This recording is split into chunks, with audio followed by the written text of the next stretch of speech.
एक साथ 23 लोग। ऐसी घटना पहले कभी भी नहीं घटा था और इसका मैं घोर निंदा करता हूँ और ऐसे मुलजिमों को कम से कम फांसी की सजा अवश्य होनी चाहिए। उस समाज में जितने दरिंदे हैं जो कि अपनी हैवानियत अक्सर देखने को मिलता है, उनको भय तो है।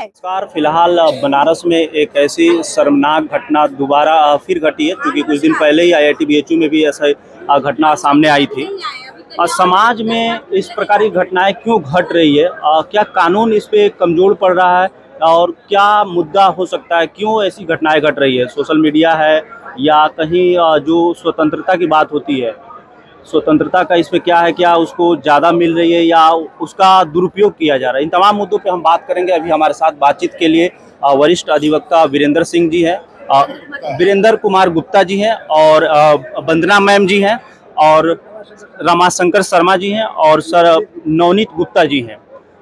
आप इस घटना पे क्या प्रतिक्रिया देना चाहेंगे? इस घटना पे जो बनारस में शर्मनाक घटना घटी है, जिसमें 23 लोग सम्मिलित पाए गए हैं और लगभग 7 दिनों से दरिंदगी। ये बहुत घृणित घटना है, अमानवीय घटना है और इसकी हम घोर निंदा करते हैं, भर्त्सना करते हैं।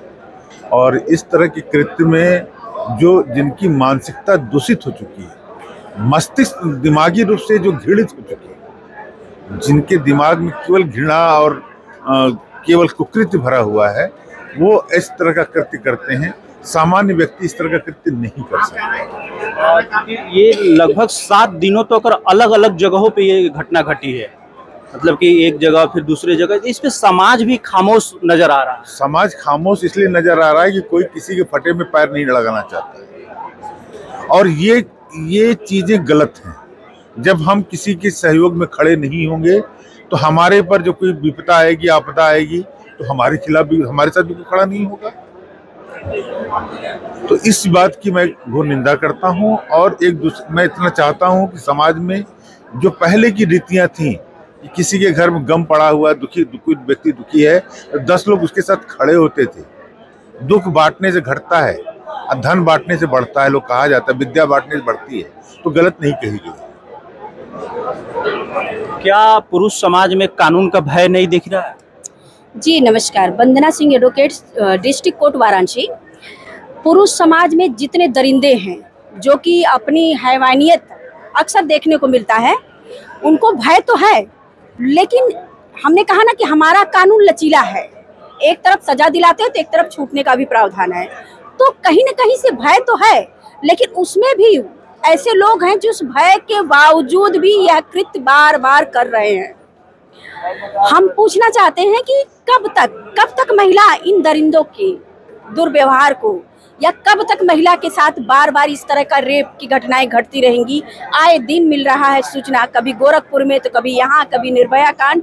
तो इस चीज से हम लोग बहुत दुखी हैं कि जितना कानून महिलाओं के लिए बन रहा है, जितना प्रोटेक्शन महिलाओं के लिए बन रहा है, उतनी घटनाएं भी तेजी से बढ़ती जा रही हैं। तो जो अभी हाल की घटना है जिसमें 23 लोग मिलकर एक लड़की के साथ गैंग ब्रेक करते हैं, अलग अलग होटलों में करते हैं, तो कहीं ना कहीं ये बहुत शर्मिंदगी की बात है। और इसमें मुझे लगता है कि जिस हिसाब से प्रशासन को एक्टिव होना चाहिए, उस होटल के मालिक की भी गलती है, वहाँ इर्द गिर्द रहने वाले उस होटल में लोगों की गलती है, तो कहीं न कहीं से तो बढ़ावा दिया जा रहा है। आखिर किसी को भनक क्यों नहीं लगी?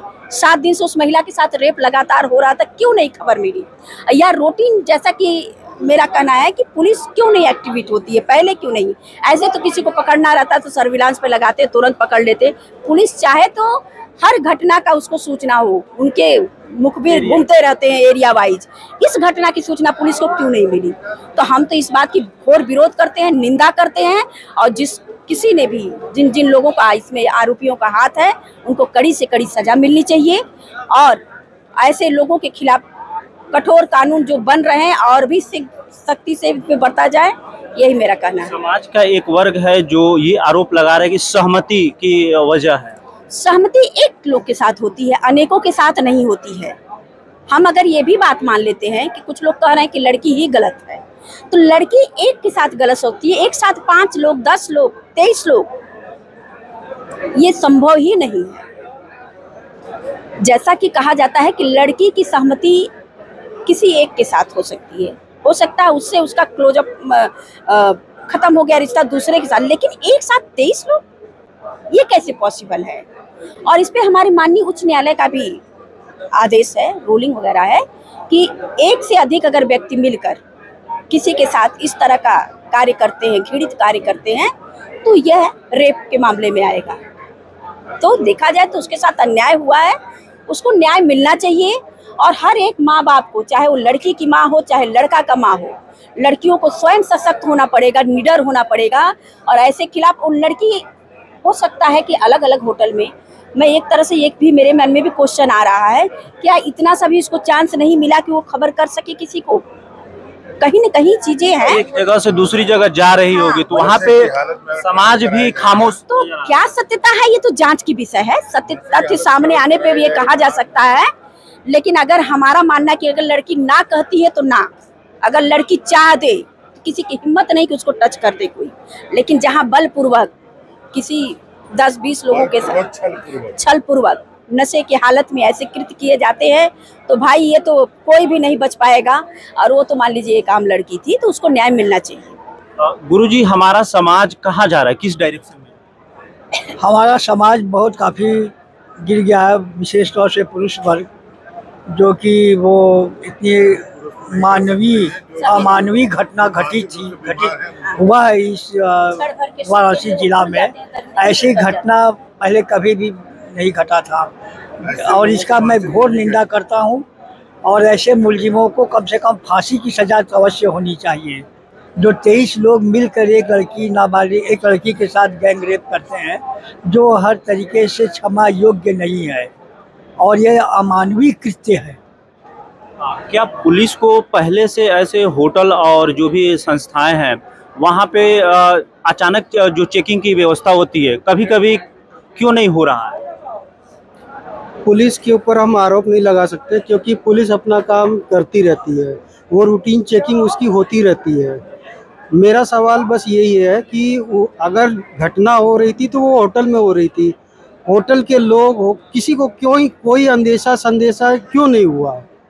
पुलिस बाहर होटल वालों का भी इसमें कहीं ना कहीं जो इन्वॉल्वमेंट है, या फिर अगर कोई बोलना चाह रहा होगा तो उसको बोलने से रोका गया, जिसकी वजह से ये बात सामने नहीं आई। जा रहे हैं कि होटल के मालिकों को खरीद ले रहे हैं, उनको चुप करवा दे रहे हैं, तो कहीं ना कहीं तो होटल मालिकों का भी तो इन्वॉल्वमेंट है इसमें। और अलग अलग होटल के हैं, तो क्यों नहीं उन होटल के मालिकों के खिलाफ भी कार्रवाई किया जाए? तो मेरा कहना है कि लिप्त तो ये लोग भी हैं, कहीं ना कहीं आए दिन देखा जाता है। और पुलिस जब चाहे किसी भी होटल में छापा मार सकती है। और हमारा कहना है, मुखबिर जो पुलिस के होते हैं कोने कोने में फैले रहते हैं, जहां चाहती वहां सूचना निकाल लेती है। 7 दिन से लगातार घटना अलग अलग होटलों में हो रही थी, क्यों नहीं पुलिस को पता चला? तो मैं पुलिस को भी नहीं, बहुत निष्पक्ष रूप से नहीं कहूंगी कि पुलिस अपना कार्य कर रही थी, पुलिस का भी कार्य नहीं हो रहा था। पुलिस अगर चाहती तो कहीं न कहीं से उसको खबर संदेशा लगी जाता है। तो इसमें पुलिस का भले रोल नहीं है, लेकिन हाँ, वो कार्य शैली सही नहीं है इन लोग की। ये जहां नहीं पकड़ना चाहिए गरीब को परेशान करेंगे, और जो बड़े बड़े दिग्गज माफिया बैठे हुए हैं जो इस तरह का कृत्य करवा रहे हैं होटल के मालिक, उनके खिलाफ कोई एक्शन नहीं है। तो इसमें पुलिस का भी कार्य बहुत अच्छा नहीं है, सराहनीय नहीं है। देखा जाए तो कहीं न कहीं से होटल के मालिक, जितने होटल के मालिक हैं, सब लिप्त। अभी आकांक्षा दुबे वाला मैटर सुने थे आप लोग, उसमें भी कैसे कैसी घटनाएं घटी थी। मालिक, कई ऐसे प्राइवेट होटल हैं जहाँ रूम लेके लोग ऐसे ऐसे नाजायज संबंधों को जो है बढ़ावा देते हैं। तो पुलिस कौन सा कार्य कर रही है? मैं तो पुलिस के कार्य से संतुष्ट नहीं हूँ। काफ़ी जो अभी समाज में घट रही है, काफ़ी हालात, मतलब कि एक गलत डायरेक्शन में हमारे युवा जो जा रहे हैं, उनको क्या आप संदेश देना चाहेंगे इस प्रकार की घटनाएं, या उनके माता पिता जो देख रहे हैं परवरिश? पिता को ये कहना चाहूँगा, उनके ऐसे युवाओं के माता पिता को कहना चाहूँगा, जिस प्रकार आपने अपने जीवन में संस्कार और संयमित जीवन जिया है, अपने बच्चों को भी संस्कार और संयमित जीवन जीने की प्रेरणा दें। उनके डेली रूटीन एक्टिविटी पर ध्यान दें। मोबाइल में वो क्या कर रहे हैं, पढ़ रहे हैं कि गलत चीज़ों को देख रहे हैं, गलत साइट खोल के देख रहे हैं, कौन साइट देख रहे हैं। तो अगर माँ बाप ध्यान नहीं देंगे तो इस तरह का कृत्य समाज में होता रहेगा और कोई नहीं रोक पाएगा। बच्चे गलत करेंगे और इसका परिणाम पूरे बच्चों के साथ साथ उनके परिवार को भी भुगतना पड़ेगा। सोशल मीडिया, मैंने एक सबसे कहा कि social media, social site, mobile भी कुछ हद तक जिम्मेदार है। माँ बाप भी जिम्मेदार हैं, माँ बाप के साथ उनके बच्चे भी, और माँ उनके साथ जो बच्चों को उन्होंने महंगे महंगे मोबाइल दिए हुए हैं, शौक में दिला रखे हैं, और उस मोबाइल का क्या उपयोग हो रहा है कि दुरुपयोग हो रहा है, इस पर ध्यान नहीं दे रहे हैं। तो इसकी वजह से भी समाज हमारा गर्त में जा रहा है। कहीं ना कहीं इस मामले में सोशल मीडिया भी इन्वॉल्व है, और सोशल मीडिया पे तमाम पोस्ट होते हैं, तो इस पे प्रतिबंध भी लगना चाहिए। कोई ऐसा कानून हो या कुछ मतलब लीगल चीज़ें हो, ताकि उस पर गलत चीज़ें अपलोड ना हो। कहीं ना कहीं जो अपराधी थे वो ये भी बोल रहे थे कि वीडियो आपका हम सोशल मीडिया पर डालेंगे, ये करेंगे, ताकि मतलब उस पर एक मानसिक रूप से दबाव बनाया जा रहा था। तो ये चीज़ें क्यों नहीं मतलब कि इसको बंद करने की कोशिश की जा रही है, ताकि गलत चीज़ें सोशल मीडिया पर न प्रसारित हो? बिल्कुल, इस बात पर मैं यही कहना चाहूँगी कि जो आए दिन फेसबुक पर, सोशल मीडिया पर ऐसे ऐसे लिंक हैं, बहुत सी चीज़ें हैं, या अभी आपने कहा कि दबाव बनाया जा रहा था कि मैं वायरल करूँगा, तो हो सकता है कि यहाँ डर के मारे सहमी हुई रहे और उसने किसी से कह नहीं पाए हो, ये चीज़ें मानी जा सकती हैं। लेकिन जो ये वायरल करने की धमकियाँ, इसके खिलाफ भी कानून है, इस पर भी सजा है, इस पर भी कठोर से कठोर जो है नियम लागू करने चाहिए कि सोशल मीडिया पर ऐसी चीज़ें ना अपलोड की जाएं। लेकिन जो व्यक्ति वायरल करने का धमकी देता है उसके खिलाफ भी है। अगर ये प्रूफ हो जाता है कि नहीं, हाँ ये ऐसा व्यक्ति इसने किया है, तो उसके खिलाफ भी सजा दी जा सकती है। दूसरी चीज़ कि मोबाइल, जैसा कि मोबाइल की बात आप लोग कर रहे हैं, तो मैं कहना चाहूँगी ये मोबाइल आपको ज्ञान भी देता है और भटकाता भी है। डिपेंड करता है कि आप क्या देख रहे हैं, क्या सीख रहे हैं। और इसमें कहीं ना कहीं मैं कहूँगी कि बच्चे, देखिए 16, 17, 18 देखा जाए तो ये ऐसा समय होता है कि बच्चे अच्छी बातें बहुत कम समझते हैं और बुराई की तरफ बड़ी तेजी से भागते हैं। तो एक आकर्षण रहता है, और माँ बाप को मैं पूरी तरह से गलत नहीं कर सकती हूँ। बच्चा घर से बाहर जाता है, क्या कर रहा है, कितना माँ बाप देखेंगे, कुछ हद तक ही नोटिस कर सकते हैं। लेकिन बच्चे को बार बार ये समझाना जरूरी है कि बाहर जो भी लड़की है, सारे सब बहने की समान है। देखिए, हर बच्चे आकर्षण की तरफ तेजी से भागते हैं। तो कहना है कि माँ बाप का भी रोल है कि बच्चों को अच्छे संस्कार दें, उन्हें समझाएं।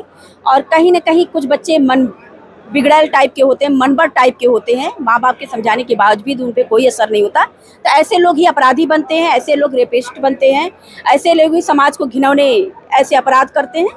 तो ऐसे लोगों को पुलिस की सूचना देनी चाहिए, जो अपने बिल्कुल। और सबसे बड़ी बात, हम जिस क्षेत्र में रह रहे हैं, वाराणसी, जो कि हमारे माननीय मोदी जी का संसदीय क्षेत्र है, यहाँ पर हर जगह प्रशासन अलर्ट रहती है और कहीं और सहयोग भी करती है। लेकिन कहने का मतलब है कि कहीं भी कोई घटना, अगल बगल जो भी कृत्य है, संदिग्ध दिखे तो आम पब्लिक की भी जिम्मेदारी है वो सूचना दे। यहाँ तो लोग अनदेखा कर देते कि क्या हुआ, मेरे घर का है मैटर, क्या हुआ, उनका परिवार है, जाने दो। लेकिन ये सारी चीज़ें जो बढ़ावा देती है, हमें हर एक व्यक्ति को एक्टिव होना चाहिए। जिस हिसाब से घटना आज उनके बच्चे के साथ घटा, कल मेरे बच्चे के साथ घट सकता है, कल उनके बच्चे के साथ घट सकता है, किसी के साथ हो सकता है। तो कहना है कि अगर रोकना है तो सबको समाज में जो है जागरूक होना पड़ेगा। हर माँ बाप, चाहे वो लड़की की माँ हो चाहे लड़के की माँ हो, सबको एक्टिव होना चाहिए, उन्हें अच्छे संस्कार देना चाहिए और इस घटना का अपने बच्चों के सामने विरोध करना चाहिए कि गलत किया गया और ऐसे लोगों को कठोर से कठोर सजा दी जानी चाहिए। यही मेरा कहना है। एक सेकंड, निर्भया फंड के जो बनाया गया है भारत सरकार के द्वारा, इस पीड़ित महिला को भी सहायता मिलना चाहिए मुकदमा लड़ने के लिए, और उसका आर्थिक स्थिति ठीक नहीं है। और मैं अपने मुख्यमंत्री जी से भी निवेदन करना चाहता हूं कि जो दुराचारी हैं उनके घर पर भी बुलडोजर चलना चाहिए, तब जाकर कुछ समाज में, बनारस में ऐसी घटना रुकेगा। बुलडोजर पे आप क्या कहना चाहेंगे वकील साहब? बुलडोजर देखिए, बुलडोजर की घटना एक अलग घटना है। उसमें क्या होता है कि व्यक्ति जो है अपने नियम कानून के दायरे में ना होकर काम करता है तो उसके ऊपर बुलडोजर चलता है, और यहाँ आपराधिक व्यक्ति के ऊपर बुलडोजर चलता है। लेकिन यहाँ पे घटना ये है कि क्या उस व्यक्ति जो पीड़ित है उसके साथ पूरी संवेदना रखनी चाहिए और मेरा एक ही निवेदन है कि फास्ट ट्रैक को फास्ट ट्रैक की तरह इस्तेमाल होना चाहिए।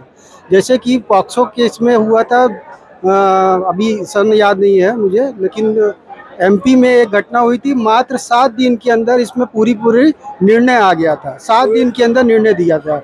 वो अब तक का सबसे तेज घटना का वो निर्णय आया था। फास्ट ट्रैक का मतलब ये होता है, जब निर्णय जल्दी आएंगे, जल्दी निर्णय आने के बाद उसका एग्जीक्यूशन होगा, सजा मिलेगी, तो लोगों के ऊपर डर बैठेगा उनके ऊपर। नहीं तो अदरवाइज क्या, सालों साल चलता रहता है मुकदमा।